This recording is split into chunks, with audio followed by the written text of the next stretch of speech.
And Make a motion to approve the minutes of the regular meeting and work session held on February 3rd. Second. all in favor, say aye. Aye. Thank you. Motion passes. Approval, can we get a motion to approve our demands and handwritten warrants? Mr. Chairman, I have appreciate the staff for putting together the list of all the expenses greater than $1,000 for the last that will be that will be up for approval, and I appreciate them doing that. It keeps us from having to go and paper chase. So everything looks in order, and I'd go ahead and make a motion that we approve the demands and handwritten warrants. I will second that. All in favor, say aye. Aye. Aye. Motion passes. Thank you. We will now turn the time over to County Attorney Scott Bennett.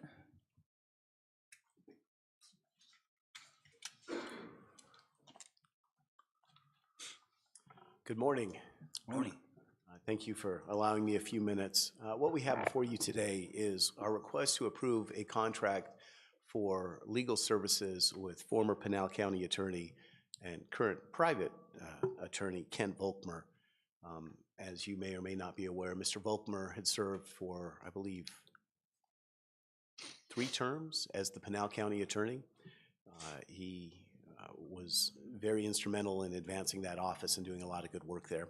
He's now in private practice, and as you're also, I'm sure, very aware, our office has been absolutely inundated with civil work. Right now, our entire civil department, I used to be able to say, consists of 1 attorney and 1 legal assistant, but we're even down that legal assistant now. So we have 1 attorney trying to do the work of what certainly could keep multiple attorneys busy. So with that, we were asking the board to approve a contract with Mr. Volkmer. He's specializing in government work. I believe he's been working with ASIP, and I think that he would be a really good fit. Also, on a personal note, I actually conducted his first jury trial against him. He was a defense attorney back then, and I was the prosecutor. So I've known him for a lot of years. He's a very good guy. So I'm hoping the board will not only agree with the need, but certainly will approve this contract with Mr. Volkmer. Thank you. Any questions, concerns? None here. No, I appreciate the fact that it's a contract, a 6-month contract that allows up to $75,000 to be spent, $125 an hour. But we're not paying him a $75,000 retainer. He has to put in the hours in order to obtain the funds, and I appreciate the way that that's structured, and so that it's there's a guarantee that we'll receive a value for the expense. With that, I'll make a motion to approve the agreement of legal services between Graham County and Kent Volkmer. I'll second the motion. All in favor, say aye. Aye. Aye. Motion passes. Thank you, Mr. Bennett. Thank you. All right. We will now hear from Mindy from the Superior Court.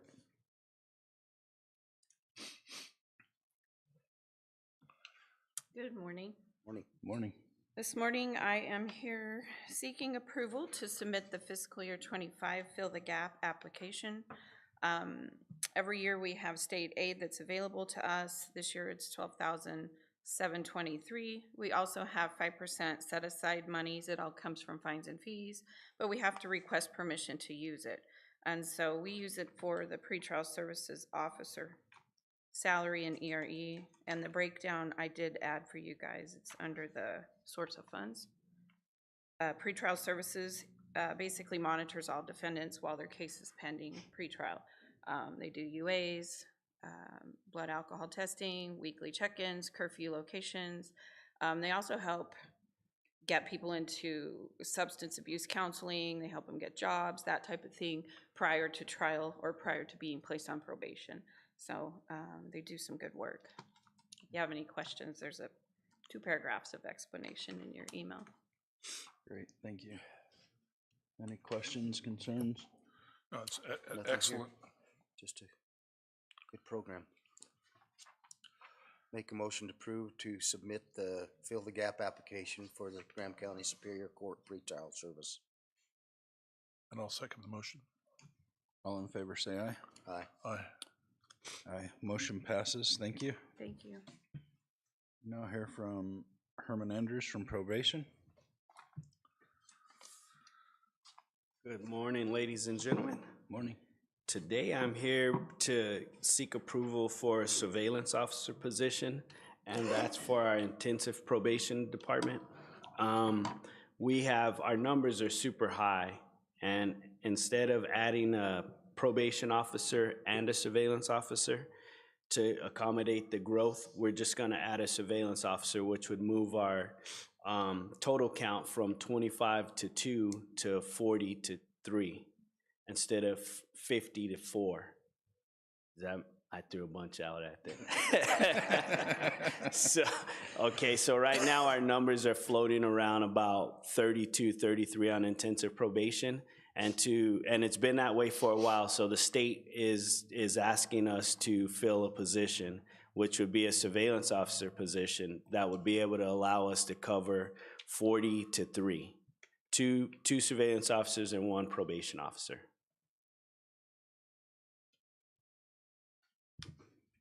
Any comments, concerns? None. Chairman Mack, a question for you. Okay. Thank you for your work. Will this require the purchase of another vehicle? No. No, and in fact, we have 3 state vehicles, and that's a good question, because I'm gonna ask them now for another vehicle. If they give us another surveillance officer, all right. Yeah, I'm gonna do, so no, they provide the state vehicles. So I'm gonna ask them for another vehicle now. Okay, very, I am so glad. This is a good thing. very good. No, I don't have any other. Thank you for obtaining that, and it is, even though there are some ups and downs with probation, it's keeps people, it gives them the opportunity to support their families, to make progress outside of the incarceration and move their lives along. So thank you for your efforts. Thank I'll you. go ahead and make a motion that we approve the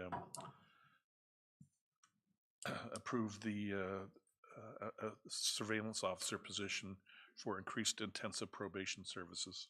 Gladly second it. All in favor, say aye. Aye. Aye. Aye. Thank Motion you, gentlemen. passes. Thank you. All right, we will now hear from Steve McGoyan, Planning and Zoning.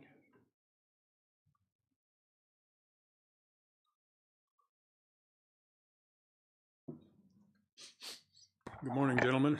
Morning. As you remember, last meeting, I didn't have my ducks in a row. I hope I do today. We're going to ask again for a liquor license for a fundraiser for the Samaritan House. This is going to happen at the VFW, and it's going to be Saturday, March 1st, 2025, from 6 p.m. to just before midnight. And with your approval, or with your recommendation, we'll send it on to the state. So do they, you have plenty of time to get this done, correct? Yeah, they assured us that it used to be you had to hand carry it down there. They now have a portal you can load it into, and Nice. because yesterday was, I wrongly told you we had 10 working days, but because yesterday was a holiday, that took it to 9, but they have assured us that they will process it. Great. Vice Chairman, any? I would just go ahead and make a motion that this is really formality, and it was all based on just a wrong date on an application. So your ducks were in a row last time. There was just one small edit that needed to be made. So I'd go ahead and move that we do approve the special event liquor license for the Mardi Gras fundraiser. And I will second that. All in favor, say aye. Aye. Aye. Motion Thank passes. you, and make sure that, can you guys make one, whoever needs to sign this needs to do it. Okay. Great, thank you. All right, we will now turn the time over to Manager Welker. Thank you, Mr. Chairman, members of the board. Just a little history on this one. This is a request to approve a memorandum of understanding for Mexican wolf recovery and management. Just a little history that I think you're aware of. Back in the late 90s, early 2000s, the Mexican wolf was reintroduced into eastern Arizona and western New Mexico via a federal government program through Fish and Wildlife Services. The county's role and all of the eastern counties' role in this has been basically to have a seat at the table to help with this mandate of an introduction of the Mexican wolf. Graham County belongs to an organization called ECO, Eastern Arizona Counties Association. We've always had a board member as the liaison on that. Currently, that is Supervisor David. He attends those meetings monthly with other supervisors from the eastern counties. And one of their major initiatives is the Mexican wolf and to watch where that progress goes. Our role has typically been to have a seat at the table and in large part to have a voice for the ranchers and those other organizations, farmers that have been negatively affected by the Mexican wolf.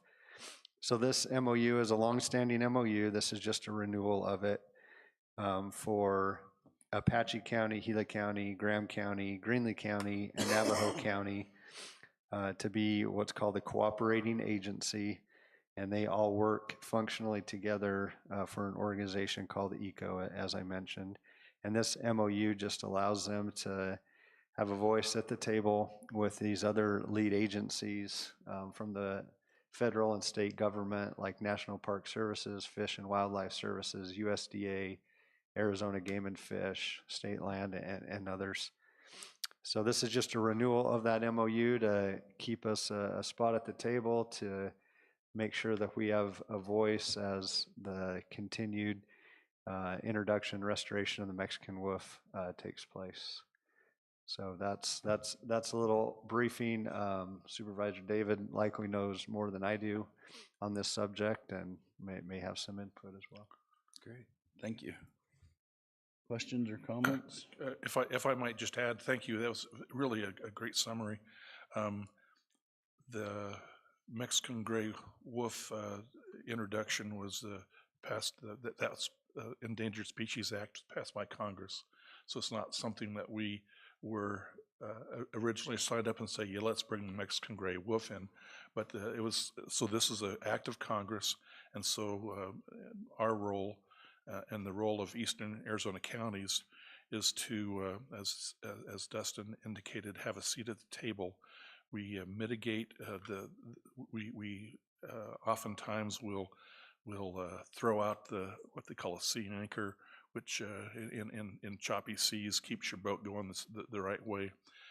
We have funded, not our county, but ECO, which we contribute to, range riders, a range rider program, so that they go and keep the wolves and the cattle separated. We continually monitor and counter some of the agency's desires to expand the wolf area outside of the experimental area, which would be expanded into Graham County, expanded north of I-40. And so in many ways, this is gives us an opportunity to make adjustments. And this year, we're working on there's been funds for the losses as a result of if the ranchers can prove that there's been a wolf kill, then they get reimbursed. But the ranchers, anyone who ranches, including our good sheriff, knows that you get a predator, it's going to impact the prey, that they're going to be restless, they're going to be on the move, the birth weights are going to be low, and the birthing will be reduced, and it's just and when they get ready to ship, the weight on the cattle. So we're working toward getting funding from the state of Arizona for not just the CUFs, the kills, the wolf kills and depredation, but impacts. So if we didn't sign this, we would just be reading the newspaper and saying, gee, I wish somebody would do something about this. This gives us a chance. I don't attend regularly the meetings, but Pascal Berlioz from the ECO does.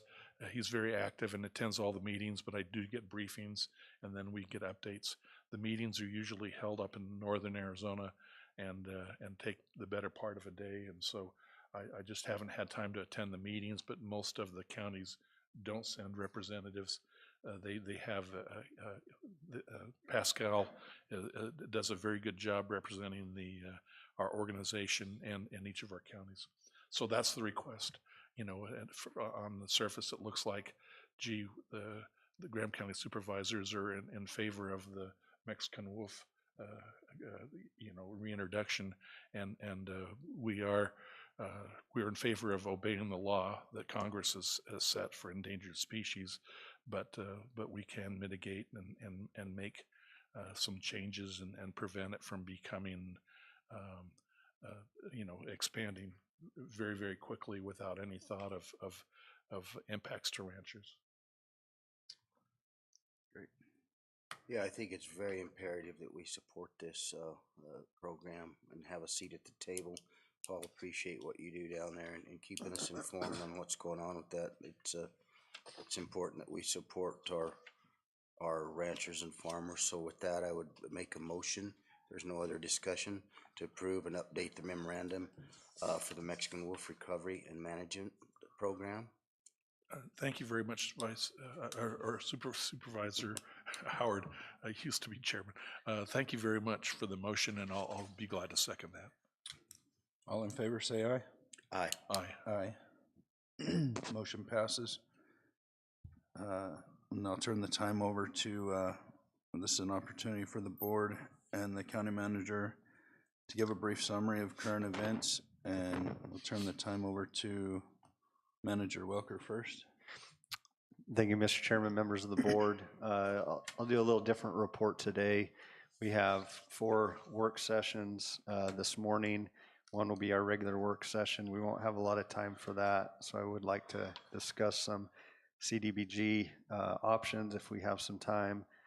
We'll also be meeting with the Treasurer's Office so they can present some of the reports that they frequently produce for the board and for the Board of Supervisors Office.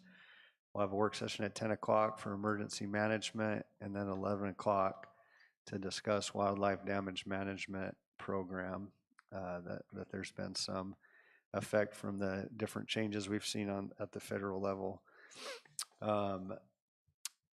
Just to mention some projects, we'll do some bid openings at our March 3rd meeting. Our Solomon Road project, the shade structure rebuild at the fairgrounds, and also our concession stands.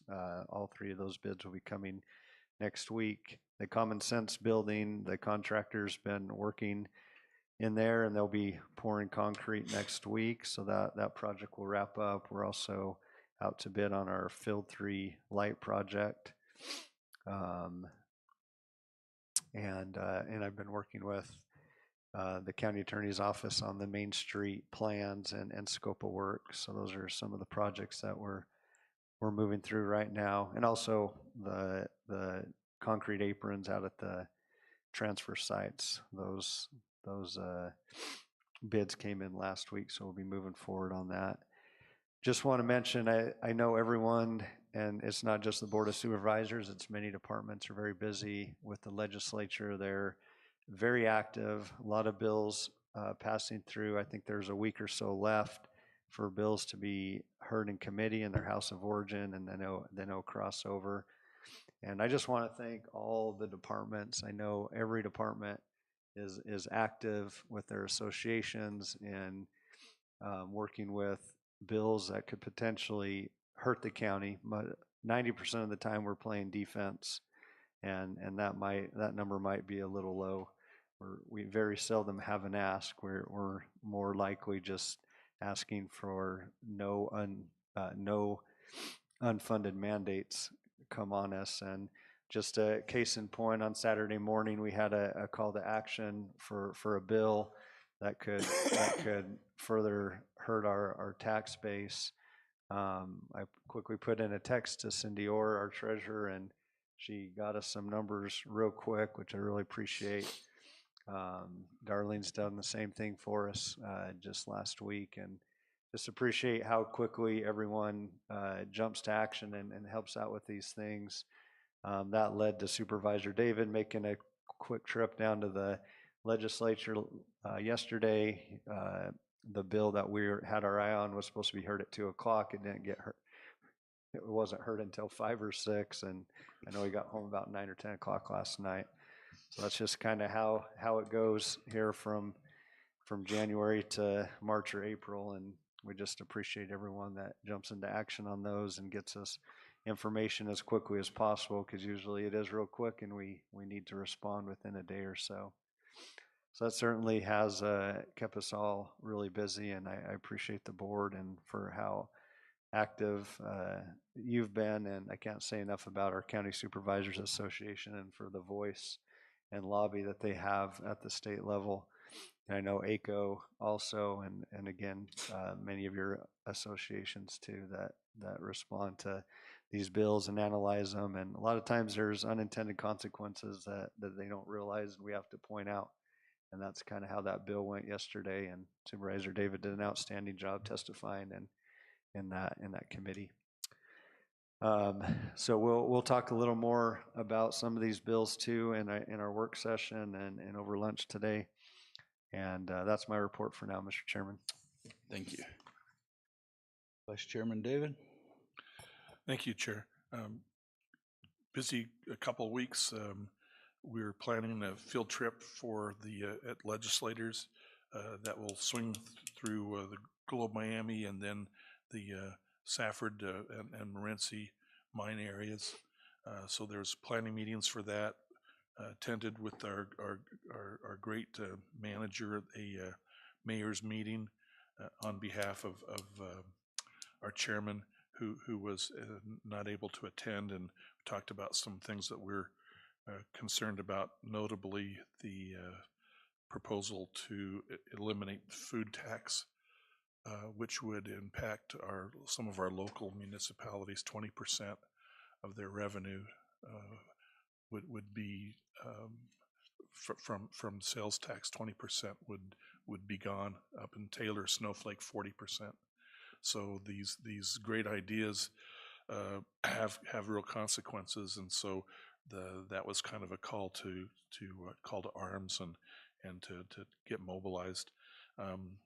There was attended telephonically a liquor board hearing and turned down a couple of requests for applications for people who were not responsible. And then not here, but in other parts of the state. Our legislative policy committee meets every Friday when we don't have a meeting at CSA, and helped listen and find out about bills and impacts and give some direction to the County Supervisors Association, our lobbyists. Following week, City Council meeting, Arizona Department of Housing grant discussion with the tribe, a couple of National Association of Counties meetings, and then again a policy LPC meeting to discuss the legislative changes, and then as already been noted, a quick trip to Phoenix. And I was most concerned about the impacts that eliminating or changing the classification of greenhouses to from real property to personal property, that in essence it would impact us and both us and the college about 3% of our property tax revenue. But it would be it's 68% of Bonita School District's property tax revenue, or the revenue stream, and so this would have a devastating impact, and that was the thing that, you know, made me want to respond and make sure that that little 100 student school doesn't end up busing all their students to Wilcox. So that's my report. Thank you. I'll be very brief. I've kind of been under the weather and taking care of some personal problems, but I did attend a few committees last week. The Gila Valley Watershed Partnership, I did that one. And also I had the opportunity to go to the Lincoln Day Luncheon on Monday, yesterday. That was very well attended. Listened to Andy Biggs speak somewhat. A lot of good information there. But I just want to thank you again, Paul, for taking the time at the last minute and running down to Phoenix for us and represent us the way you do. It's very much appreciated, and from what I understand, it helped immensely. So thank you. That's all I have. Thank you. I just want to reiterate what Dustin said. We have great elected officials, great department heads. You guys do a great job. Want to thank Paul as well for stepping up and going down there on short notice and representing our county. I was also able to attend both the LPC meetings in the last couple weeks. But yeah, thank you for all that you guys do. We have great leaders in our county, and it doesn't go unnoticed. Just so you notice, you know. Hannah, do we have anybody for call to the public? Okay. At this time, the board needs to go into executive session. Could we get a motion to go into executive session? So moved, Mr. Chairman, to, this is executive session to discuss a tax court proceeding that we're involved in. I will second that. All in favor, say aye. Aye. Aye. Aye.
Could we get a motion to exit our executive session?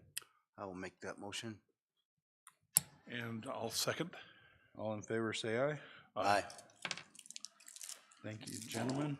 Motion passes. If there's not anything else, our meeting will be adjourned. Okay. Now I can go.